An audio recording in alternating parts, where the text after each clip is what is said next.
Anak ng mag-asawang Mar Rojas at Corina Sanchez na si Pilar nagdadalaga na, sa pamamagitan ng official Instagram account ng dating senador na si Mar Rojas ay proud at masaya nga nitong ibinahagi sa publiko ang larawan ng isa sa mga anak nila ng misis na si Corina Sanchez na si Pilar. Sa naturang post ay hindi pa nga napigilan ni Mar Rojas ang tila maging emosyonal sa kanyang caption ngayong nakikitang lumalaki at nagdadalaga na nga ang kanilang anak.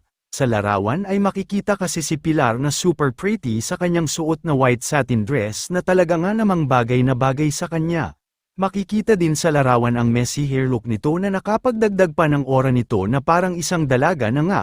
Agad namang umani ng libu-libong heart reactions at positibong komento ang naturang larawan na ibinahagi ni Mar Rojas kung saan ay iilan nga sa komento ay pinuri ang natural na ganda ni Pilar. Talaga nga namang napakabilis lamang din ng panahon dahil parang kailan lang ay napakaliit pa nina Pilar at Pepe at ngayon ay nagdadalaga at nagbibinata na.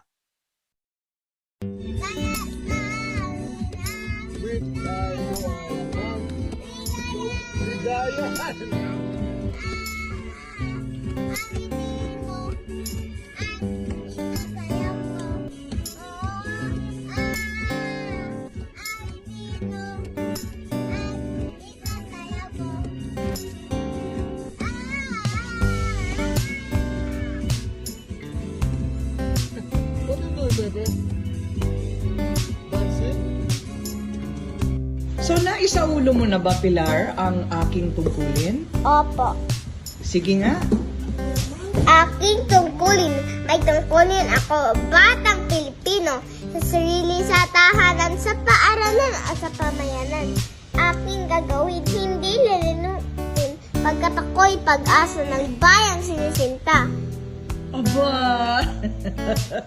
Naintindihan mo ba sinabi mo? Oo, ano? Oo, Ano ba?